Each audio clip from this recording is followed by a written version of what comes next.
Thank you so much to APSAC for inviting me here. I am truly honored to be with you all this morning and to have been invited to share some of my thoughts with you. It's been wonderful meeting up with some old friends and meeting lots of new ones, and to be among so many people of like mind, and to see how much progress is being made, particularly on the issue of corporal punishment in the US. It's really inspiring, and I can't tell you the change that I've seen just over the last 5 or 10 years.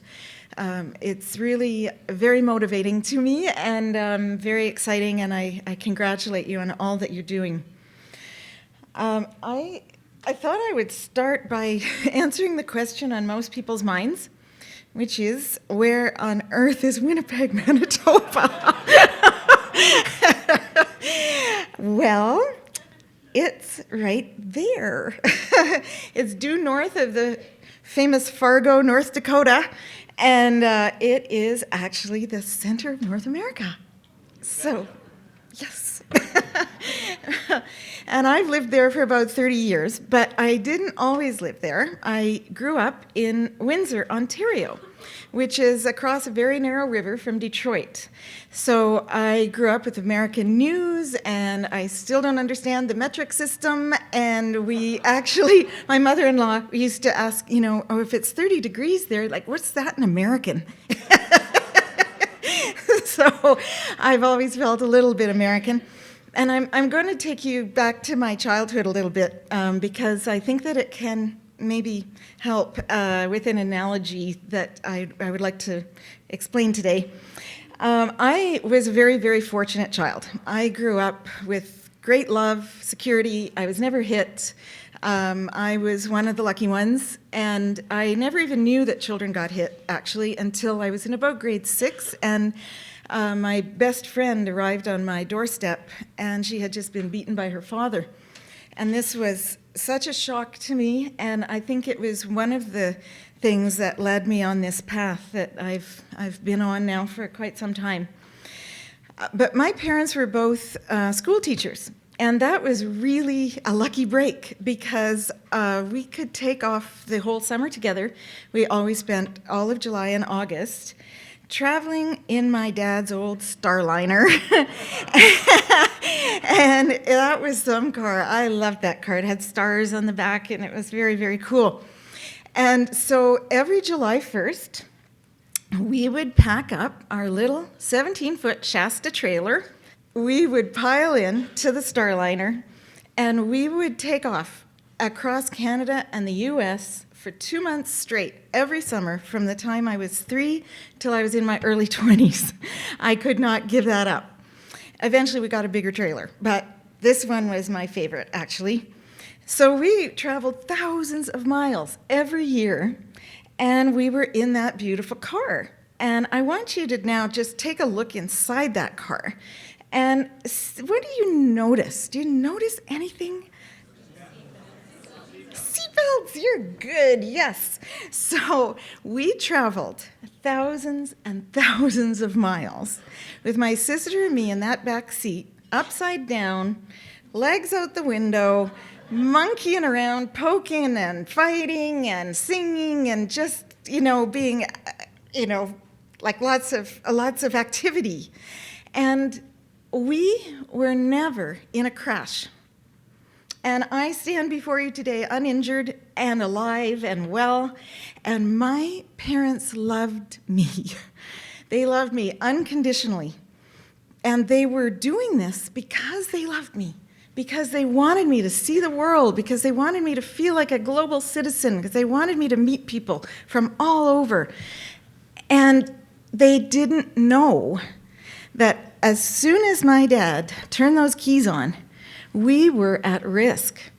We could have been killed so easily, so many times on those road trips. But here I am.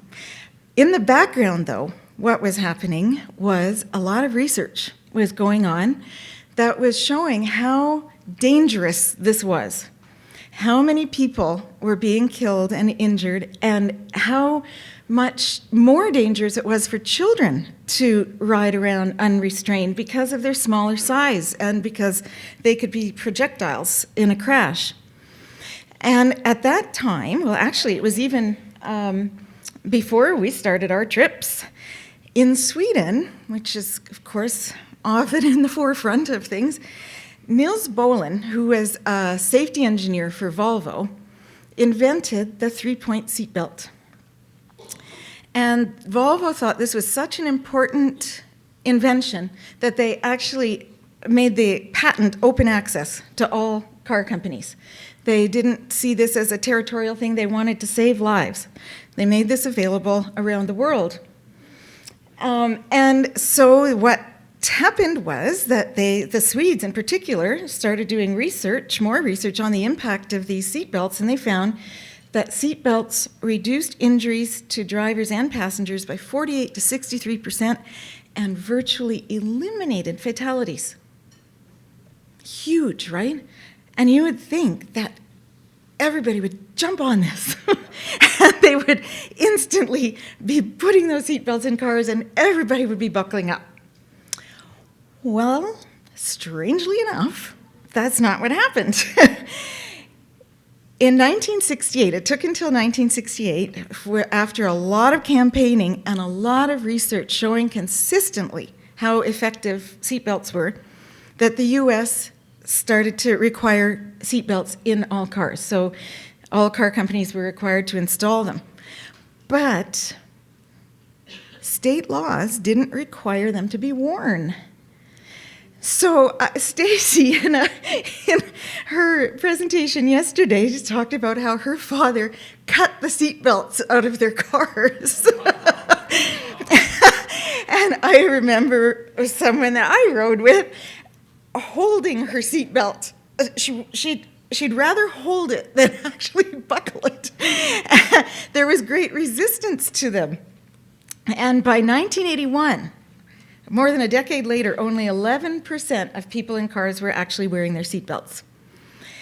So at that time, intervention really consisted of bandaging people up. So they would fly out of their cars and land in the hospital, and they'd bandage them, put them right back in, and they wouldn't put on their seatbelts again. There were public education messages telling drivers to be more careful, slow down, arrive alive, that kind of thing. And some of you might remember, buckle up for safety, buckle up. Do you remember that? Yep. That was on TV and radio all the time. But it really wasn't having much impact. I looked at some stats from the official sources that show that through the 70s, there was no change in the rate of children who were killed in motor vehicle crashes. So they had the seatbelts in the cars, they had all the public education messages, but nothing was really changing. Behavior wasn't changing. So in 1984, New York State said, enough's enough, and we're going to pass a law to require people to wear their seatbelts. And very soon after, other states followed. So by 1989, 34 states had these kinds of laws. But it wasn't without opposition. And the main argument made, do you know what it was? Same argument made about bicycle helmet or motorcycle helmets. Freedom. Yep. Freedom. It's my choice. If I want to die in a car crash, that's my choice. It's my choice if my child gets killed in a car crash. That's my choice. And a professor from George Mason University said, if eating what we wish is our business and not that of government, then why should we accept governments coercing us to wear seatbelts? I don't quite see the logic there, but that was a common argument. And I'm just going to show you something just in parentheses here, because it's so interesting. This is so recent. In 2017, 45.5% of people in Montana still oppose a primary seatbelt law. Primary seatbelt law is the kind that allows the police to stop you and make sure you're wearing your seatbelt. And the main reason those opponents give is my individual rights, my freedom. It's my choice. And that's in 2017. So this is still a well-used argument. So, okay, back to 1989. So 34 states have seatbelt laws. By 2015, 49 have seatbelt laws, and there are all kinds of public education campaigns. So through the 80s and 90s and 2000s, we've got laws and public education, and let's see what happens. We start to see significant declines in the rate of children being killed in crashes. So what does this have to do with child abuse? Well, there was a parallel situation going on at the same time that's still continuing today. At the same time that we were riding around in that car, all rolling around in the back seat, a lot of children were being hit. And that was very normative. It was completely acceptable, and the sense was that if you were a good parent, that's what you did. And that's still a very common belief, right? But just as in the case of seatbelts, research started to accumulate. And the first really important study was conducted by David Gill in '74. And this was a nationwide study. This was early on in child abuse research. And he found that the parents who had been convicted of physical child maltreatment were normal individuals exercising their prerogative of disciplining a child whose behavior they find is in need of correction. Now, you'd think that that would start to have some impact, but it really, really didn't. But just like in the case of seatbelt laws, or seatbelt research, more and more findings like this started to accumulate. Kadushin and Martin in 1981 found that for almost all of the parents, their actions are defined by them as disciplinary procedures required in response to the child's behavior. And I'll just show you a few quotes from their interviews with these parents. One said, "I hoped that by disciplining in this way, it would shake something up in him to say, I've got to do better. That's why I did it. It wasn't so much to make her hurt. It was to stop her from doing what she was doing." Another parent said, "I did it for them not to do it again. I think that was the thing. Maybe if I discipline this one time, they won't do it again." Another parent said, "I just wanted him to stop peeing in his pants." Where am I? "I hoped he would learn to listen and pay attention and want to mind and pick up his toys and stop running through the house and behave himself better." And my favorite is, "I hoped to have her understand that she does not willfully, purposely hurt another person." And that's a very common rationale, actually, for parents who use corporal punishment. They consider a child's aggression to be very serious. They want to show them how serious it is by hitting them. And they just don't see the contradiction there and the lack of logic. Then Margolin, 1990, does a study of babysitters and found that 70% of cases of physical abuse occurred within the context of discipline, when kids wouldn't eat or wouldn't use the toilet or wouldn't go to bed. A study in Ontario, 94, found that 76% of substantiated physical abuse cases involved attempts to discipline a child. Study in Quebec found children who are spanked by their parents are 7 times more likely to be severely assaulted. Tracme then takes his study national. This is our equivalent of your national incident study. 75% of physical abuse cases were cases of physical punishment. 5 years later, same thing, different cases. Zolator and his colleagues found every time a child is spanked, their odds of being abused increase by 3%. And if they're hit by objects, the odds increase by 9%. And then Gershoff and Grogan-Kahler published their landmark meta-analysis on spanking, which is a word I really hope we can all stop using very soon. But maybe we'll have time to talk about that. But that's the word that is used to try to communicate this everyday mild violence. And they found effects like associations with solely negative outcomes, no positive outcomes whatsoever, and the strongest effect size was between spanking and more severe physical abuse. And we see this all the time in the media. We all know about the Adrian Peterson case. His lawyer said he used his judgment as a parent to discipline his son. What did he do? He cut a tree branch and he struck his son, little boy, cut his skin, bruised his back, bruised his buttocks, legs, and scrotum. But that was discipline. You probably remember Judge Adams. His daughter videotaped the beating that he gave her. Do you remember that? He said, and he's a family court judge, and he said, in my mind, I haven't done anything wrong other than discipline my child after she was caught stealing. So the child brought it on herself, and he carried out a sustained beating with a belt. Johan Hofer is a Hutterite teacher in Canada who was just sent to trial. And his lawyer said, my client didn't intend to hurt the children. The intent was for the discipline. What did he do? For more than a decade, he was whipping children until they bled. And he did things like burning kids with a lighter to teach them how hot hell is, which really connects with a lot of what Victor was talking about yesterday. And then just yesterday, we heard about the case of James Earl Rainey.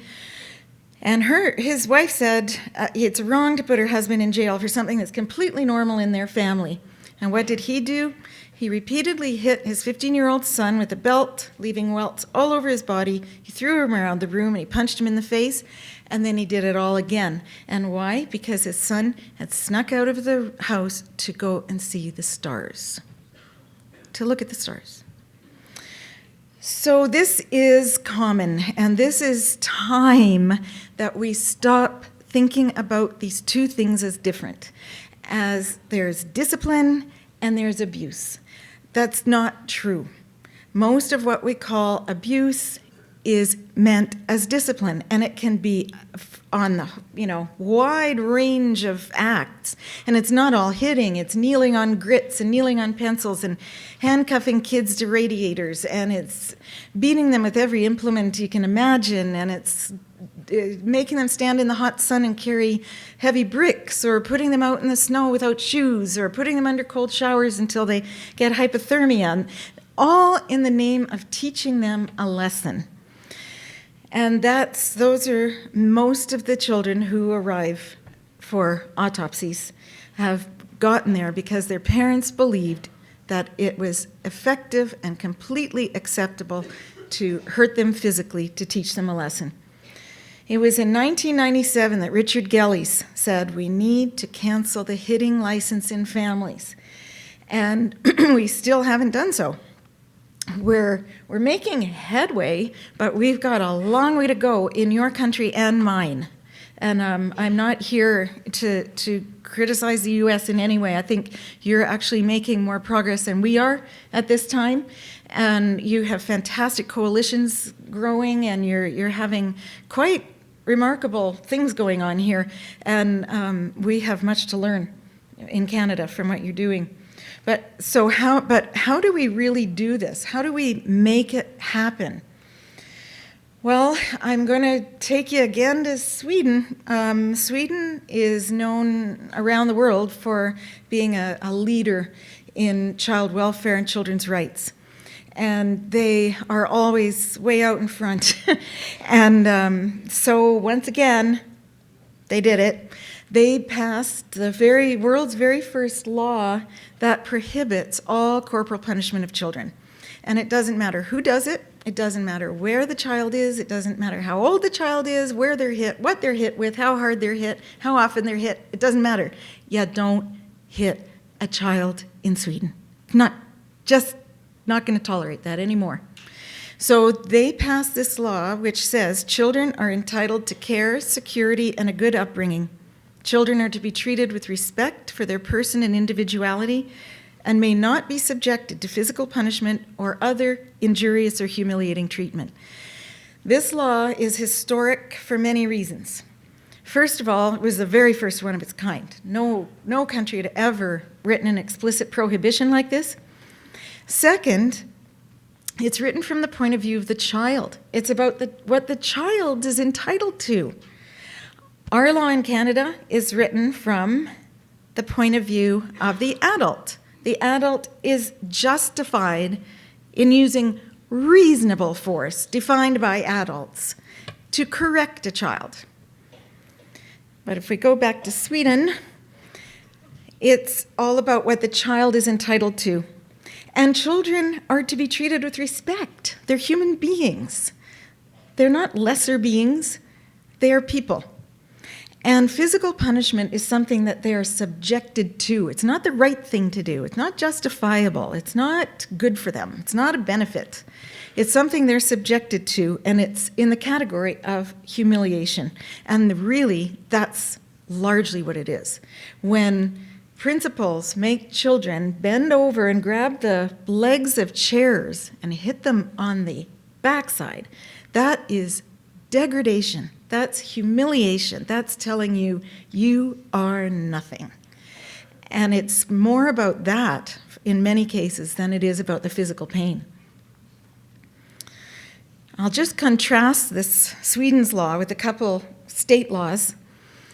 In Delaware, parental corporal punishment is justified if it's intended to benefit the child. So all I have to show is that I meant to teach him a lesson. It's the same thing in Canada. And as long as it doesn't consist of throwing, kicking, burning, cutting, striking with a closed fist, interfering with breathing, use of or threatened use of a deadly weapon, prolonged deprivation of sustenance or medication, or doing any other act that's likely to cause or does cause physical injury, disfigurement, mental distress, unnecessary degradation, there is necessary degradation, or substantial risk of serious physical injury or death. But anything else is okay if it's intended to benefit the child. In Texas, a parent is justified in using non-deadly force against a child when and to the degree the actor reasonably believes necessary to discipline or safeguard or promote the child's welfare. So, we've got a long way to go. Now, since Sweden passed its law, many other countries have started to follow suit because they've seen Sweden didn't go to hell in a handbasket. Oh my gosh, the kids aren't running wild. It hasn't destroyed the country. And they also understand the research, and they understand that children are people. So in 1979, there was one country, that was Sweden. 10 years later, 2 more had joined, so this is cumulative numbers.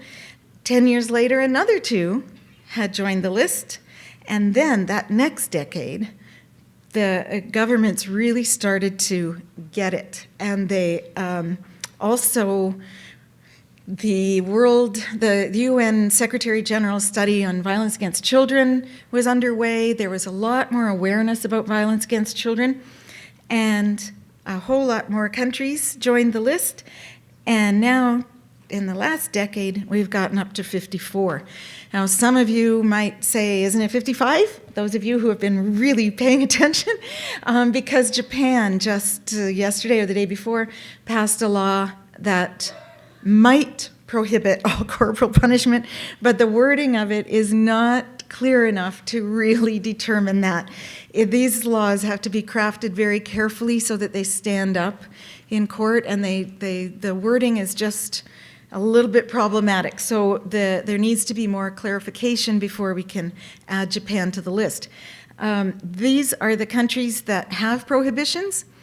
Scotland and Wales are very likely to be joining the list within this year. You can see that they represent a wide diversity of countries, of cultures, of faiths, of languages, of levels of development. They are in Africa, Latin America, Europe, Asia, but the only region not represented on this list is North America. So Canada does not have a prohibition. We still have a defense to corporal punishment, and the US, of course, isn't there yet either. So these laws are based on a couple of foundational pillars. One is the research on its negative outcomes. And this research consistently shows that corporal punishment predicts higher levels of aggression and externalizing problems in children, more negative relationships with parents, which really should not be a big surprise. If anyone who gets hit feels the erosion of that relationship immediately. It also predicts slower cognitive development, physical injury, weaker moral internalization, and internalizing problems, depression, anxiety, substance abuse, suicidal tendencies. All the negative outcomes that we do not want in children, corporal punishment is associated with them. And it has never been found to improve anything. And so governments are starting to pay attention to this. And you would think it wouldn't take more than 100 studies, right? You'd think that if we learned that there was something that we were doing that was actually harming our children, we'd just stop. But for some reason, on this particular issue, it's really hard to get people to stop. The other pillar that these laws are built on is children's most fundamental human rights. So as human beings, they have the right to protection of their physical integrity, to security, to a secure home and safety and knowing that they won't be hurt, and to dignity. And these are fundamental rights that children have. So these laws really marry these two pillars. So now you might be wondering, so what's happened in these countries? Has this had any impact? How do these laws actually play out? The first thing I should say is that in virtually all countries, these laws are not criminal laws. They don't invent a new crime of corporal punishment. What happens is that assault becomes assault, no matter who's doing it, and no matter who's the victim. So whether you're an adult or a child, if you're being assaulted, that's a crime. But in order for a case to be charged and prosecuted and convicted, there needs to be a certain standard met of what constitutes criminal assault. So in most cases, the kinds of things that parents do aren't prosecuted. That's not what these laws are about. They're about setting a clear standard so that there's no ambiguity. So if you're trying to do public education in Texas and you're telling parents that you shouldn't be hitting your child, and the law says you can hit them until they're almost dead, that's really undermining your efforts to change parents' behavior. It slows it down tremendously because parents rely on that law. That's what happens in Canada all the time. And social workers have to teach parents how they can legally hit their kids because the law puts limits on it. So you can't hit them if they're under 2 or over 12. And you can't hit them on the head, but you can hit them anywhere else. And you can't hit them with an object, but you can hit them with your hand. And all these ridiculous limits on violence that social workers have to tell parents how to do it legally. It's really quite grotesque. So these laws are meant to set the clear limit of just zero abuse, zero, no hitting, no violence. So what's happened in Sweden? Well, remember they passed their prohibition in 1979. And first I'll show you the rates of approval of physical punishment. So I've put the arrow there to show 1979. In 1965, half of Swedes still approved of physical punishment. After the prohibition was passed, that dropped by half, and since then it's dropped further by more than half, and it stayed at this low level. So it's a very small minority of parents or adults in Sweden who would ever say that it's okay to hit a child. Even the most mild little slap is now completely socially unacceptable. So they've shifted that norm from the good parent hits the child to the good parent would never hit a child. So is this borne out in actual behavior? These are some stats on the percentage of children who report having been physically punished. So first I'll show you, these are findings from a cohort of children born in the 50s. About 13% of them had been hit with objects by the time they were preschoolers, and 100% of them had been hit by age 16. So in that era, just like here, everybody was hit. In the cohort of kids born in 1995, you can see an amazing, dramatic decline. So no child was hit with an object, and only 14% had been hit by age 16, which is far too much for the Swedes. They find that a huge social problem, but we have to see things relatively.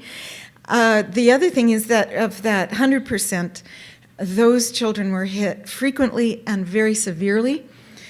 Among the 14%, the vast majority, I think more than 95%, were only hit once in their entire childhoods. So it's a very infrequent experience now for children. I also will show you some data from Germany. There are 3 countries that have population level data, longitudinal: Sweden, Germany, and New Zealand. So that's why I've chosen them. So they prohibited corporal punishment in 2000. And this is the percentage of youth reporting that they had ever experienced these forms of punishment or violence. The orange bars represent data collected in 1992. The blue ones, the data was collected in 2002, and remember their prohibition was in 2000. So you see a real decline in these experiences. The one that's declined the least is the most mild of the list that they provided, and they suggest that the more normative it is, the harder it is to change, is they're trying to redefine violence, and it's harder to redefine those mild things as violence, but they expect big changes in the future. In New Zealand, they prohibited in 2007, and this shows you the percentage of adults who believe there are certain circumstances when it's all right for a parent to use physical punishment. And you can see the big decline there as well. There was a decline between 95 and 2000, and there were shifts in attitudes before these laws were passed because there's so much public debate about them. So in some countries they were introduced, they failed, they were reintroduced, it's all in the news and so on.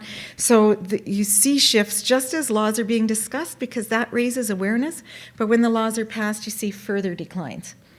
And here is the percentage of parents who physically punished their children in the previous 4 weeks in New Zealand.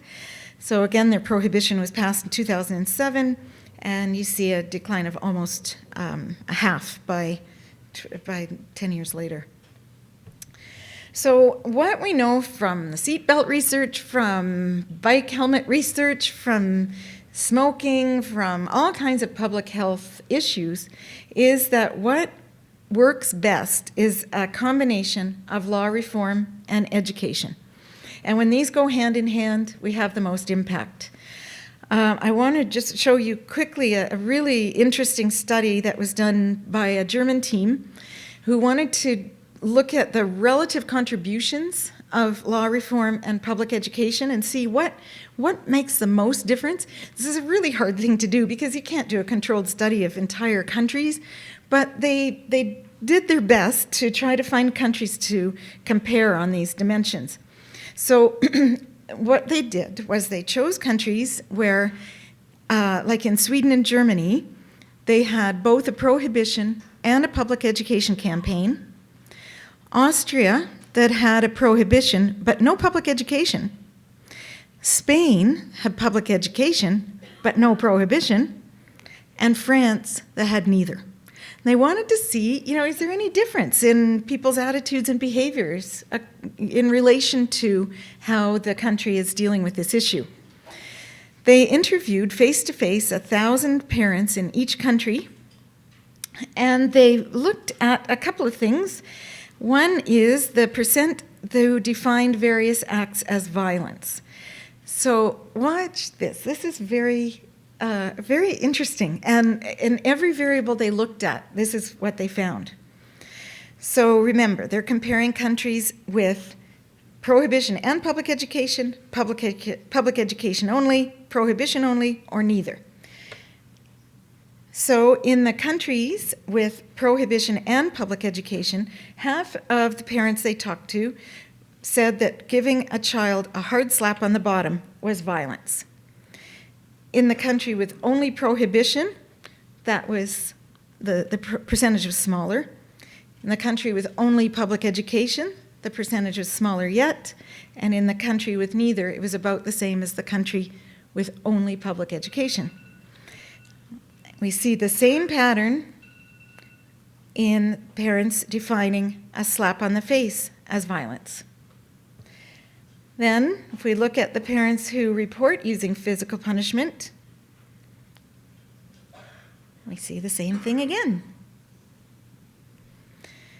So what they concluded was that based on all, like they asked a lot of questions, I'm only choosing a few here, but they all showed the same pattern, that where you have public education and prohibition, you have the most effect. Where you have prohibition but no public education, you actually have the next best effect. And why? Because you've redefined that normative act as violence. You've changed its face. You've made it into a socially unacceptable thing, and the country, the government, the law has said, this isn't what we do. I remember, I'm old enough to remember, the debates on marital rape and whether that should be criminalized. Some of you probably remember that. I remember watching the Phil Donahue show and seeing people actually say, no, that's not a crime. That is the husband's right. She married him. She signed a contract. She can't say no. And people really thought, maybe they've got a point. And they changed those laws, and like that, overnight, that became a totally unacceptable act. Laws really make a difference in our public perceptions. So how do we do this? Passing laws is a whole thing in itself, but we also need a transformation in our thinking about children and about discipline. And so now I'm just going to shift, and I won't talk too long about this, but I want to shift to a focus on that, on how we shift this idea about discipline. What we need is a transformation to nonviolent parenting that requires more than just replacing physical punishment with other punishments. So the kinds of things that we often tell parents, like send him to his room, take things away, make them sit on the naughty chair, whatever it might be, are really coming from the same way of thinking. That the most important thing here is that you do what I say, and I have the power, the arbitrary power, to determine what you do. So I can take away your favorite toy, your security blanket. I can take that away because I've got the power to do that. If you don't do what I say, I can do that. I can take away your security. I can say, I'm not going to listen to you. And I can turn my back on my child. I can stop communicating. I can say, you go away, I don't want to see you. I don't want to see your face. You go to your room and you stay there till I tell you to come out, no matter how hard you scream or how afraid you are in there. It's all coming from the same place of control, of power, of a focus on do what I say. And that leads to the same kind of escalation as a slap on the face can. When the child says, you can't do that to me. Oh, yes, I can, and I can do it a lot harder. You go to your room. No. Yes, you will. No, I won't. And the dragging starts, the pushing starts, the throwing starts, the locking the door. If I come in here, I'll give you something to cry about. It escalates. And when we recommend these things, we're not visualizing the reality. We're not seeing what's actually going on after we tell parents, just send him to his room. We don't see them holding that doorknob. You're not coming out. You're not coming out till I say so. And how terrified that child is in that room. So I believe very strongly that we need to move away from all this stuff that's based on hurting children in their hearts and as well as in their body. And we need to redefine discipline. We need to take back that word. It's so associated with punishment, and particularly corporal punishment. But discipline, that's not what it really is supposed to mean. It's from a Latin word, disciplinara, which means to teach. It's all about teaching, guiding, mentoring. It's about the teacher-learner relationship. If we go back to Victor's issues and religion, it's the word disciple comes from that word. It's about following a wise leader. It's about finding someone that you respect, who has wisdom, and following and learning from their wisdom. It's not about beating people up. So, as a result of my various serendipitous events in my life, I ended up creating a parenting program that was actually never in my plan, but it happened through a collaboration with Save the Children, which is an international NGO. And I ended up writing a book that became a program. And so I want to just tell you a bit about that and what we do, and show you just a little bit of data from some interesting places. So the objective of this program is to help parents make this transformation, which is a big challenge because it's scary to give up those ways of thinking. It's scary to think that I can't just tell my child what to do and then punish him if he doesn't. But what we're trying to do is to move them from seeing themselves as punishers and controllers and police officers to being teachers and to scaffolding children's learning rather than punishing their mistakes, helping them actually truly learn from their mistakes and build on their understanding and take them to the next level, mentoring them and collaborating with them in their learning. So the basic ideas are, and these are photos from different trainings that we've done in Albania, Winnipeg, and Fiji. Some of the basic ideas are to change the parent's behavior. Our focus isn't on making the child more compliant or less aggressive.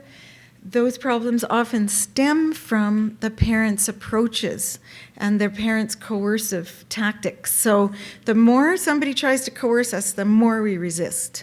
So if we can transform how the parent is interacting with the child becomes less resistant, less oppositional, and more cooperative. But that's not what we're trying to aim for. We're trying to help parents really understand their children. So we're working on increasing their knowledge and their insight and their understanding and their empathy with their children. It's a developmental program. It's not a behaviorist program. So it's not about rewards and punishments at all. It's about helping parents understand development and see how children think things through and how they see the world. And it was conceived as a universal program. Save the Children is a global organization, so we had to be ready to deploy in anywhere in the world. So thinking that through was somewhat of a monumental challenge, but we seem to have had some success. Right now, this program's being delivered in 40 countries around the world. I should mention it's a not-for-profit program. I earn no royalties, not a penny off this program. So talking about it because Dave was hoping that I would. So the program is being delivered in all regions, but not in the US yet, but who knows? We only go where we're invited. So what do? It's an 8-week... I didn't mean that in any way other than I'm not here to impose anything on anybody. That's what I meant by that. Pardon me? You're invited to Wyoming. Oh, thank you. I love Wyoming. We went there in the Shasta. It's a beautiful place. So it's an 8-week program. And what we do is we take parents through a framework. So there is a logic model to it, and it's a very systematic and carefully crafted so that parents actually gain the insight themselves. Our facilitators learn how to draw it from parents rather than lecturing to them. It's not a didactic program. It's very interactive, and it's meant to build success in parents and to help them see they've got it in them now. They know what to do. They just are too scared or pressured to do it. So the first thing we do is we talk about their long-term goals. What we try to do is shift them from thinking about immediate compliance, getting the kid out the door, getting the kid to eat the food, getting the kid to go to bed, and all that stuff that is 99% of parents' days, and is really what corporal punishment and physical violence are usually all about. They're about those everyday conflicts. Getting out the door on time, because if I don't get out the door on time, I get in trouble with my boss, I could get fired, and you, kid, are responsible, and the more I pressure you, the more you don't want to go, and it doesn't matter if you're getting bullied at school or if you're afraid to go to school or what's happened there, you got to go because I got to get to work. That's the life that we've created for families, and it puts them in very, very awful, highly stressful situations. So we talk a lot about that and work on their own self-regulation in situations of stress. They understand the stress response. They start to understand their own brains, their own limbic systems. They learn about the amygdala, and we start to try to help them rewire their brains so that didn't get wired when they were kids, so that their frontal lobes kick in. And we try to shift them from that moment-to-moment feeling to what am I actually really trying to do here as a parent?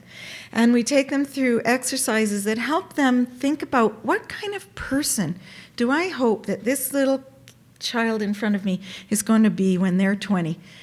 And wherever we go in the world, whether it's Mongolia, the West Bank, Japan, Kosovo, Newfoundland, wherever it is, parents say the same thing. They say, I want my child to grow into an adult who is kind, nonviolent, empathic, respectful, honest, and does good in the world. And when they realize that all the hitting and yelling and name-calling and swearing and all that stuff that's going on every day in their houses is doing the exact opposite of where they want to go. And once they make that shift, it's miraculous when they see that. And then they want to, okay, so how do I do it? How do I do it? So then we talk about their two tools, which are warmth and structure, that have to go together all the time. Warmth is safety and security. So it's feeling loved. It's living in a home that's your sanctuary, where you have a secure base that you can explore from. We talk a lot about the process that children go through of separation, and how if we've created a secure base, they keep coming back for refueling. So when they're little, they'll take a few steps away, and then they come back and grab you. Just happened on the elevator. It happens all the time, everywhere in the world. Little child with a parent, and you look at that child and you smile, and they back up and they grab their father's leg. And somebody always says, oh, they're shy. They're not shy. They're saying, this is my secure base. And I don't know you, I don't trust you, and I don't know, I feel uncertain. So I go to this person that I trust, and they'll keep me safe. And that's what they do all their lives. So my son is in Spain right now, but he's coming back because he needs to get refueled, So they go farther and farther and farther. But if we've created that sanctuary, that place of trust, then they know they can come to us. And when they're 16, they can come to us. I was just speaking with, where is she, Leslie? Yeah. Last night about the cases in the Child Advocacy Center of children who say they never disclosed sexual abuse because they're afraid of being physically punished by their parents. Those parents have not created a sanctuary. They haven't created a trusting relationship that children need more than anything else. But structure has to go hand in hand with that, and structure is not punishment, Structure is scaffolding. It's about information, communication. The thing about timeout that always, it just blows my mind is, let's say somebody says to me, okay, here's an electric saw, and I want you to take this piece of wood and carve it into a circle. Okay, well, the first thing that would happen is that thing would go all over the room. I'd probably damage walls, and I'd make a mess of that piece of wood. And if that parent then said to me, or that teacher then said to me, okay, I want you to go to your room, and then come out when I tell you. So I sit in there, nothing's happening. Okay, now you can come out. Here's the saw, make a circle. I've learned nothing. I haven't gained any skills, any knowledge, any understanding whatsoever. I've just been sitting there wondering, why am I here? And what's going on out there? So what we want to do is shift away from all that stuff and help parents understand that every mistake their child makes is an attempt at success. They're trying. And it might be a social mistake, it might be a behavioral mistake, it might be who knows what. But when they're having a tantrum, they're trying to tell you, I'm so frustrated. And if we punish them for that, they're not learning anything about self-regulation. But if we talk to them about it after, and we talk about emotions, and we give them labels, and we show them how we manage our own frustration, hopefully not by hitting other people, they start to learn. So that's what structure is. We take them through development from birth to adolescence so that they can see where they're heading. Why does early childhood matter so much? Because they're going to be 16 one day. And if you prepare now and you set out those stepping stones, adolescence isn't going to be the hell you think it's going to be. And so many kids are getting punished when they're little because parents are unwinding that video and seeing that child at 16 and they're terrified. They're still going to be throwing themselves on the floor and pounding their fists. And then we put it all together and we problem solve, and we really encourage parents to engage the child in the problem solving. So, we have a problem. What can we do? And to start doing that from the earliest years so that the child learns to be a problem solver. I'd give you examples, but I think we're short of time. So, but anyway, this is what we do. And so our big questions is, how is this working in other places, that are so different from Canada? So I just want to show you a few things, and I'll let you know that doing this program in far-flung places is extremely challenging. We have to do a lot of adaptation of delivery for all kinds of populations, but the essence remains the same. Right now, there is a randomized control trial going on in Canada. There's a cluster randomized control trial that's just been completed in rural villages of Indonesia. There's stuff going on that's independent of our team, but all we are able to do is collect pre and post data. So I'll just show you that. In one study, we divided some of the countries that we've been working in into high, medium, and low human development index countries. And we wanted to know, do parents in these countries that are so different and some so poor, did they see this as anywhere close to relevant to their lives, and do they see it as useful? So this is what we found in that study, that it didn't really matter where the parents lived, what kind of environments they lived in, whether they were living in grass huts or they were living in high-rises or whatever it was. They all seemed to feel that this program was going to improve their relationships with their children, their communication, and so on. And those are the outcomes we're interested in. We're not interested in children's compliance. We're interested in building relationships, because that's really where it all lies. It just did a more focused look at Bangladesh, where the program's being delivered in brothel areas and in ethnic minority communities that are, experience tremendous discrimination, and in the tea gardens, where people work basically as slaves and they're virtually illiterate. So these are pre and post findings on attitudes toward spanking and punishment, and you can see that their attitudes shifted over the course of the program. In the Middle East, we're working in Gaza, West Bank, East Jerusalem, and Yemen. And the vast majority of people in the program are fathers, which is really interesting. And they have higher levels of education than those in Bangladesh. We see the same sorts of declines in their shifts in their attitudes. And in Canada, we've got, very different kind of population. It's very, very diverse, and there mostly mothers take this program, and most, or at least half, have completed post-secondary education. And again, we see really significant shifts in their attitudes.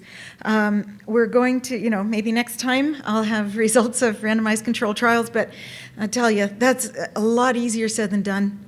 Those RCTs.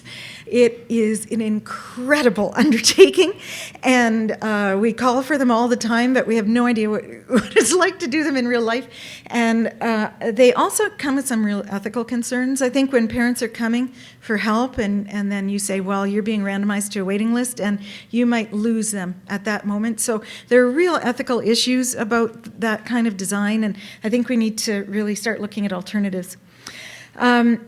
But just to kind of sum up, from my experiences over these past 30 years, I think the only way we're going to make this transformation away from corporal punishment is to set a really clear standard of caregiving and child protection in law, and to reclaim this idea of discipline as mentorship, as teaching, and to move away from punishment and from the idea of the parent-child relationship being a power relationship. And I just want to end with a quote that I think really sums up nicely the problem that we have a lot of the time in thinking about children and violence against children.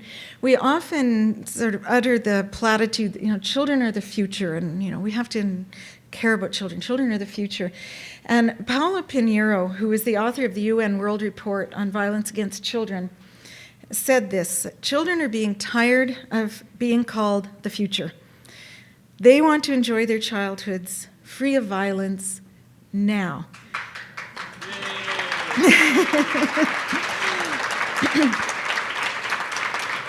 And it's very, very encouraging to see how hard all of you are working and how much change there's been on the issue of corporal punishment and how well represented it is at this conference.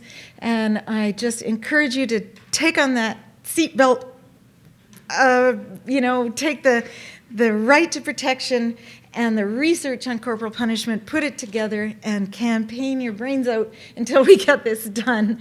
So thank you so much for having me here with you today. Thank you.